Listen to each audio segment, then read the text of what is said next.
Hey folks, Will here again with Happily Ever Outdoors. So in this video, I want to talk to you guys about what could quite possibly be one of the very best values in camp knives at right around $20. So keep watching.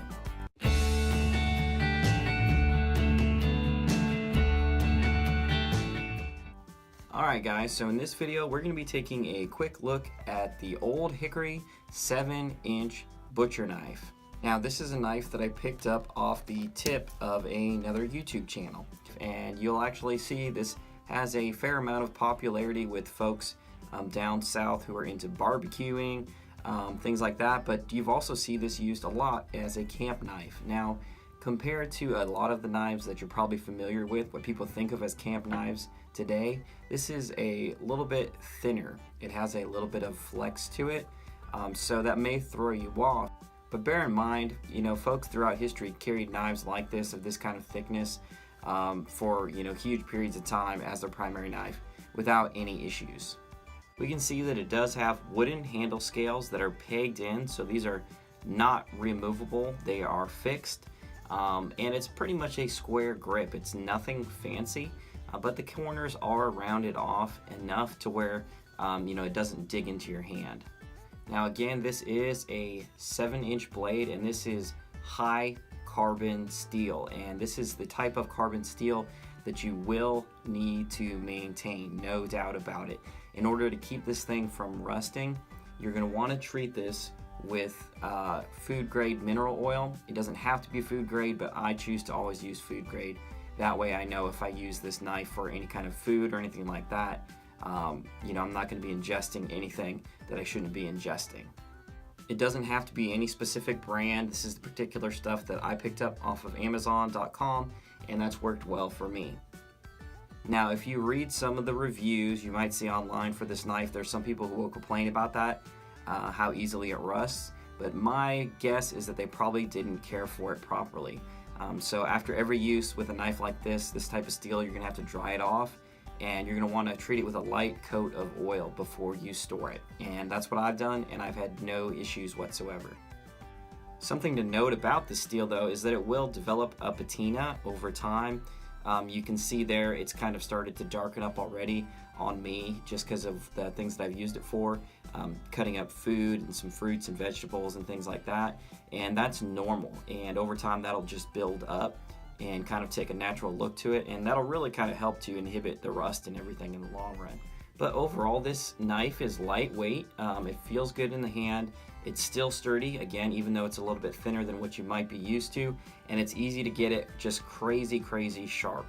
No problems there. It's a little bit softer of a steel, so you might have to maintain it a little bit more, but when you do, it's not going to take much work at all to get that really sharp edge back on there. It also has a hard 90-degree spine, which is nice, so this will in fact strike a faro if you need it to. Now if you're in the US, this knife is available on Amazon.com for right around $10, sometimes a little bit less. So it's really affordable, which makes it a great knife to have as an extra or just a knife for camp cooking, things like that.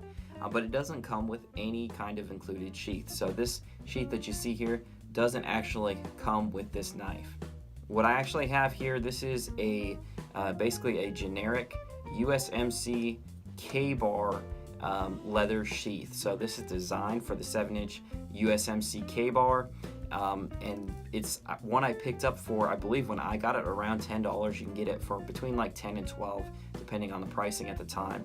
But this is a really well built sheath. You can see that's nice and thick leather there.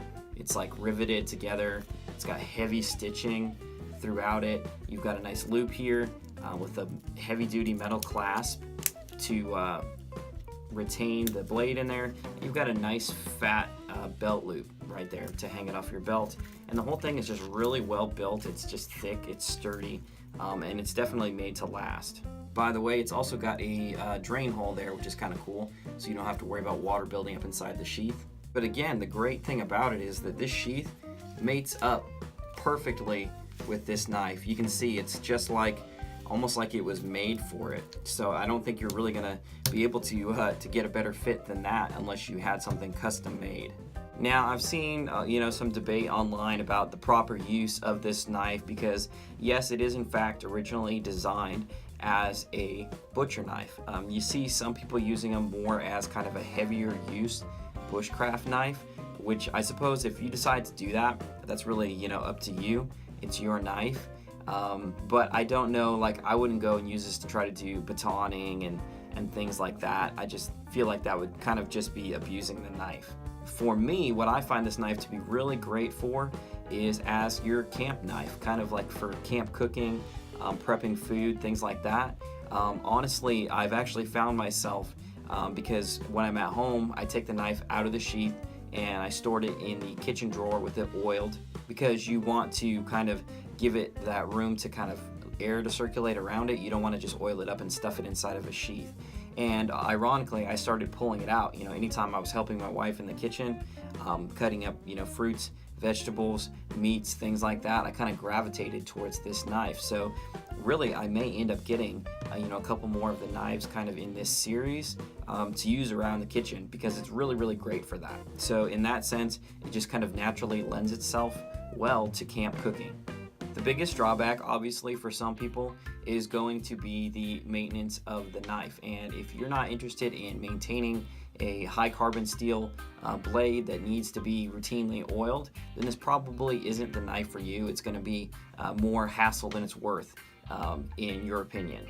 But if that's not something that bothers you, again, this is a very nice little setup. This is certainly a very capable knife with a high quality sheath, and I was able to put this together for right at about 20 bucks. Of course, to help you guys out, I will drop the link to this knife as well as this sheath in the description below, so you can check them out on Amazon for yourself and pick them up if you decide to do so. Alright folks, this concludes our video on the Old Hickory 7-inch butcher knife. Feel free to leave your comments and questions below, and if you're not subscribed to our channel, I hope you consider doing so today. Until next time, stay happy and stay outdoors.